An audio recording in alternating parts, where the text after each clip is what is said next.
இது நாடாளுமன்ற தேர்தல், சட்டமன்ற தேர்தல் வேறு, நாடாளுமன்ற தேர்தல் வேறு. உங்களுக்கு நல்லா தெரியும். நீங்கள் சேலத்திலே எடுத்துங்க, நீங்கள் எல்லாம் சேல பகுதியை சேர்ந்தவங்க. 2019 சேலம் நாடாளுமன்ற தேர்தலில் எப்படி இருந்தது, இப்போ நடைபெற்று முடிந்த 2024 சட்டமன்ற தேர்தல் நாடாளுமன்ற தேர்தல் எப்படி இருந்தது உங்களுக்கு நல்லா தெரியும். ஆகவே நாடாளுமன்ற தேர்தல் மத்தியில் ஆட்சிக்கு வர வேண்டும் என்பதற்காக நடைபெற்றது. சட்டமன்ற தேர்தல் வேறு, நாடாளுமன்ற தேர்தல் வேறு. ஆக இன்றைக்கி கடந்த காலத்தில் பார்க்கும்போது நாடாளுமன்ற தேர்தலில் அதில் உட்பட்ட சட்டமன்ற தொகுதியில் 2 தொகுதி நாங்கள் ஜெயித்தோம். இப்போ 8 தொகுதி நாங்கள் ஜெயிச்சிருக்கோம். ஆக அனைத்து இந்திய அண்ணா திராவிட முன்னேற்ற கழகம் வளர்ந்து தான் வருது ஒழிய பின்னடைவு ஏற்படல. ஒரு சில தொகுதிகளை நீங்கள் சொல்கிறீங்க, அதையெல்லாம் சரி செய்யப்படும் எதிர்காலத்தில். அதிமுக வந்து வெற்றி பெற்றுக்கலாம் பல இடங்களில், பாஜக அதிமுக கூட்டணி இருந்திருந்தால் அப்படிங்கிற ஒரு கருத்து நிலவுது. இருந்திருந்தால் போயிருந்தால் அதெல்லாம் கவலை இல்லை. அப்படி பார்த்தா திமுக இருக்கிற கூட்டணி கூட அதிமுக வந்து எல்லாம் தான் ஜெயிச்சிருக்கேன். அதெல்லாம் வேற. அதாவது ஒவ்வொருலையும் நடந்து முடிந்ததெல்லாம் வேற. ஒவ்வொரு தேர்தலையும் மாறுபட்ட கருத்தாக இருக்குது. 2014 வேறு மாதிரி போட்டிக்கிட்டாங்க. அதுக்கு அடுத்து வருது 2019 வேறு, 2024 இப்படி மாறுபட்ட கூட்டணிலாம் மாறி மாறி அமைச்சிட்டு இருப்பாங்க. ஆகவே அந்தந்த தேர்தல் போது அந்தந்த தேர்தல் வருகின்ற பொழுது சூழ்நிலைக்கு தற்பவாறு வெற்றி தோல்வி அமையும். ஆகவே ஒரு கட்சி தோல்வி அடைஞ்சால் மறுபடி தோல்வி அடைஞ்சாலும் கிடையாது. நீங்கள் 1991 திமுக 2 இடம் தான் வந்தது, புரியுதுங்களா? 1996 அண்ணா திமுக 4 இடம் தான் வந்தது. ஆக திமுக அழிஞ்சு போச்சா, இல்லை அண்ணா திமுக அழிஞ்சு போச்சா? அதெல்லாம் கிடையாது. இதே பாருங்கள், 2014 திமுக தமிழகத்தில் ஒரு இடம் கூட நாடாளுமன்ற தேர்தலில் வெற்றி பெறல. இப்போ வெற்றி பெற்றுக்குல்ல. ஆக அவ்வப்போது மாறி மாறி தான் அரசியல் வரும். அதுக்காக இந்த பின்னடைவு என்பதெல்லாம் வேண்டுமென்றே திட்டமிட்டு பரப்புகின்ற ஒரு பொய்யான செய்தி.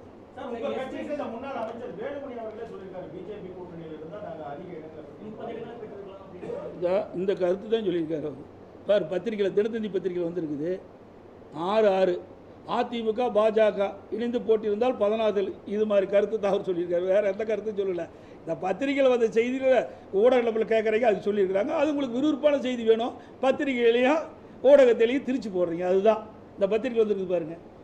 ஆக இதையெல்லாம் வந்து வச்சுக்கிட்டு தேவையில்லாத ஒரு கருத்தை வெளியிடுவது பொருத்தமாக இருக்குது.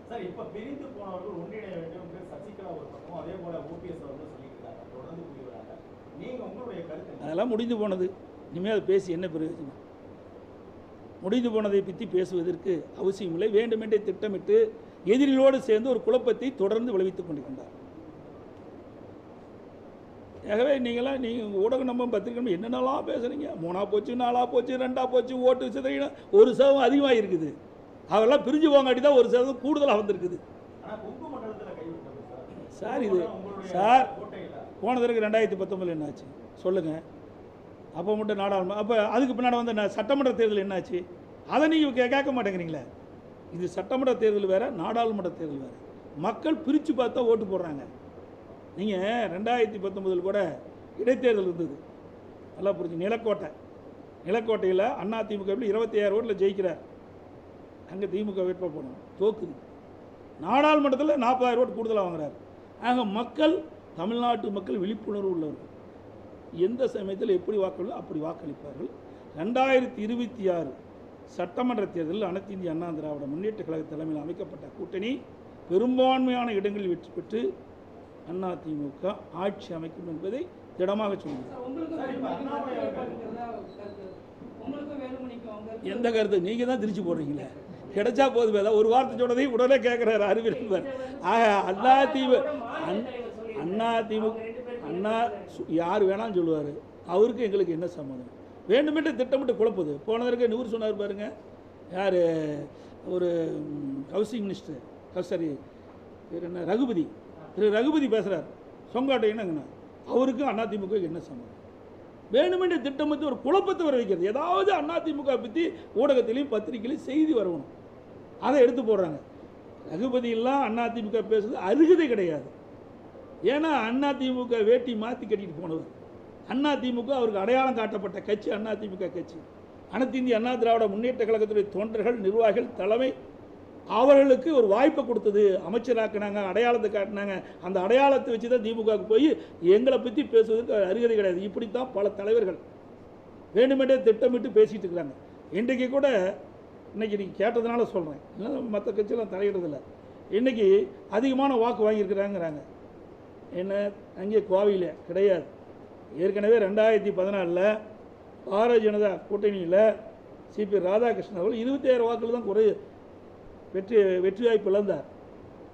2014 பாரதிய ஜனதா தலைமையில் ஒரு கூட்டணி அமைச்சிருந்தாங்க. அதில் 27 வாக்குகள் தான், அந்த விட குறைவாக தான் வாக்கு வாங்கியிருக்காரு. அந்த சதவீதத்தை பார்த்தீங்கன்னா இப்போ இருக்கிற அண்ணாமலை அவர்கள் குறைவான வாக்குகள் தான் பெற்றிருக்காரு. ஆகவே ஒவ்வொரு முறையும் நாடாளுமன்றத்திலாம் சரி சட்டமன்றத்திலாம் சரி மாறி மாறி வருகின்ற பொழுது வாக்கு வித்தியாசம் மாறி மாறி தான் வரும்.